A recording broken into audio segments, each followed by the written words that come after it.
Hi, folks. Welcome back. Open Line Friday here on the EIB Network, and this is Patrick in Norman, Oklahoma. Hi, Patrick. Great to have you with us, sir. Mega dittos from a slightly dejected Sooner Nation, Rush. Slightly dejected.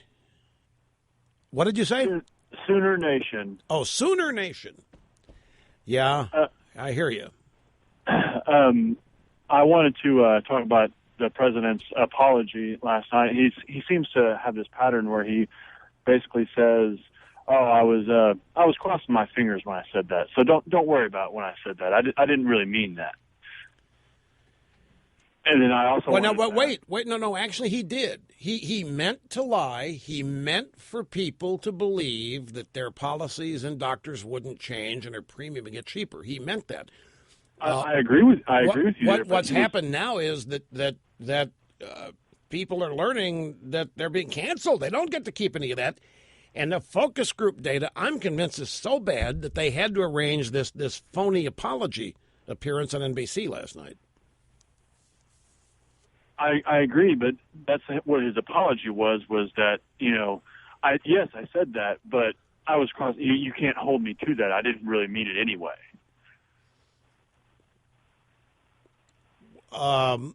Well, I mean, technically, what the guy what he said was that he was sorry for the way you feel. He's sorry you feel the way you feel. He's sorry that you heard him say what he said. But he's not sorry about this in any way, shape, manner, or form.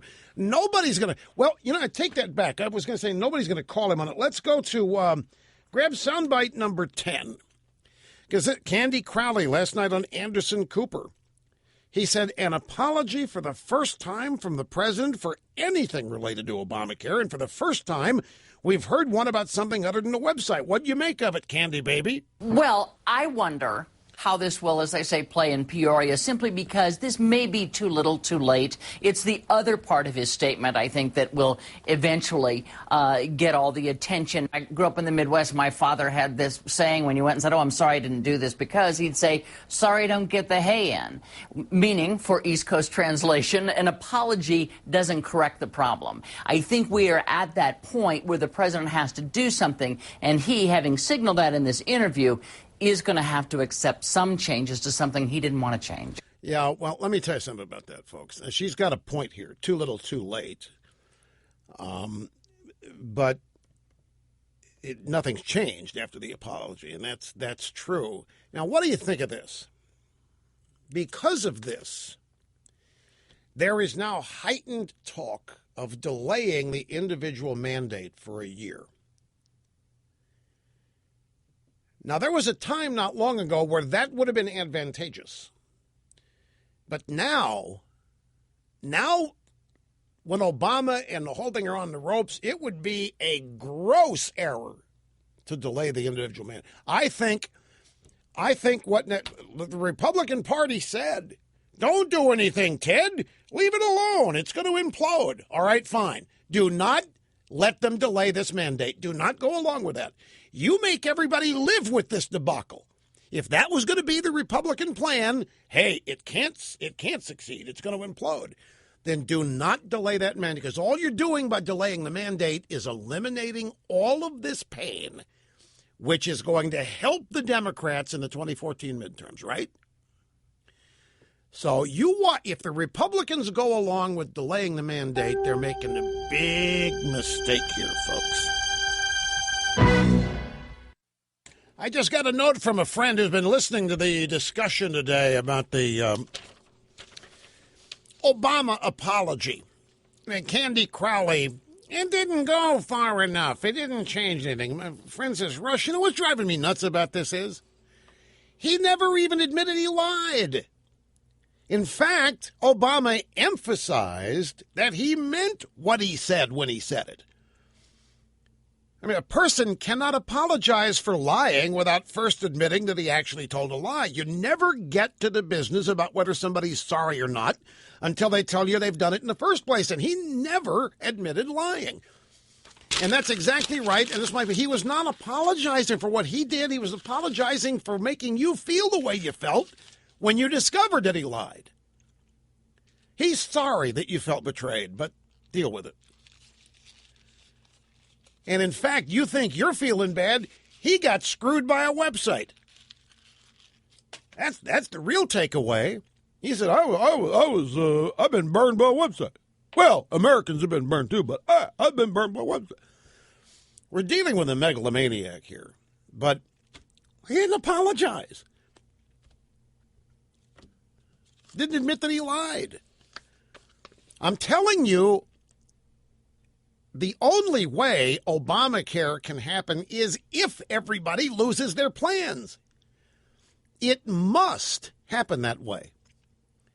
There can't be reform if everybody gets to keep their plan because they like it. Why reform anything? You have to lose your plan. You have to lose your doctor. It has to become more expensive. Otherwise, there is no Obamacare. It's the status quo. What do you mean? What happens? What happens?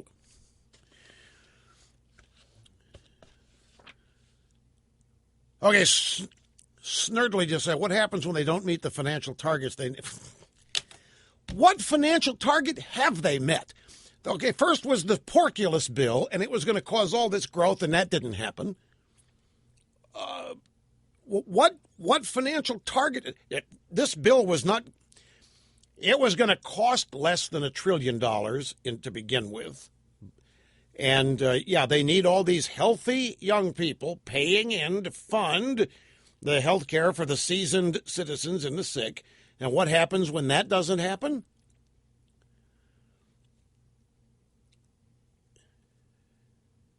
Okay, the question is, the reason why there's some dead air there, and by the way, don't sweat it. Dead air never hurt anybody.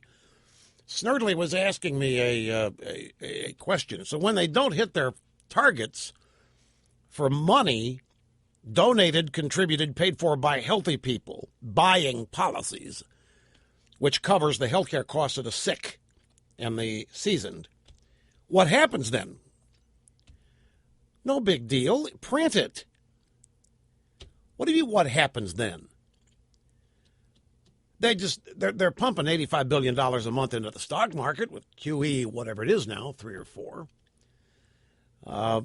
But no, I guess you could say it would implode. I mean, if there's no money to finance it. But there isn't.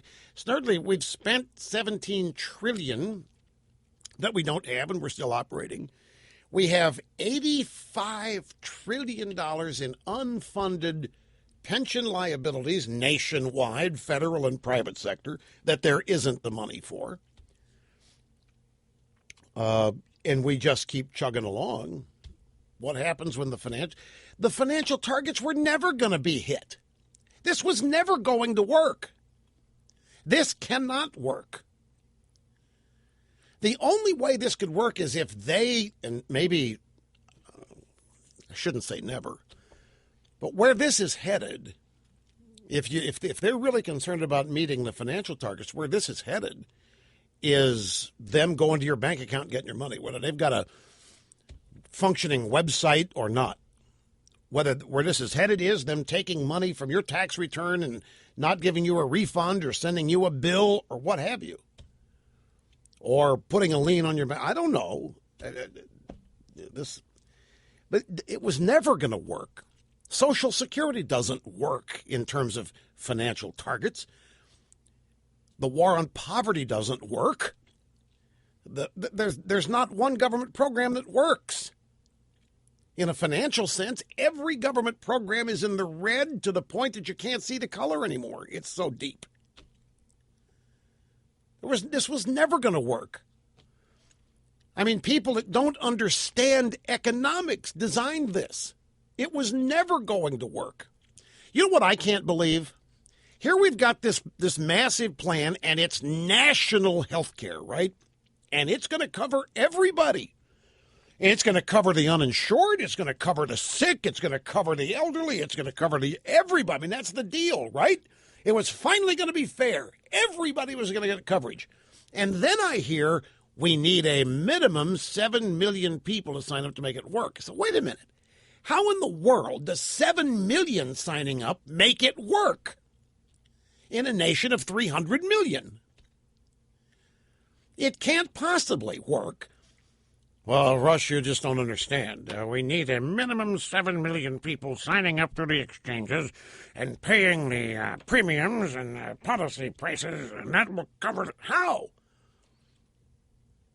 We have 300 million people here, and it's for everybody. That was the big selling point. Everybody was going to be covered, and everybody was going to be treated nicely, and everybody was going to be treated fairly, not like those rotten, creepy insurance companies treat you.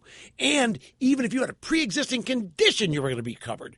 And all we need is 7 million people. That's the minimum. I mean, none of it works. The numbers don't work. The math doesn't work no matter how they do it. There isn't the money to pay for this, is your answer.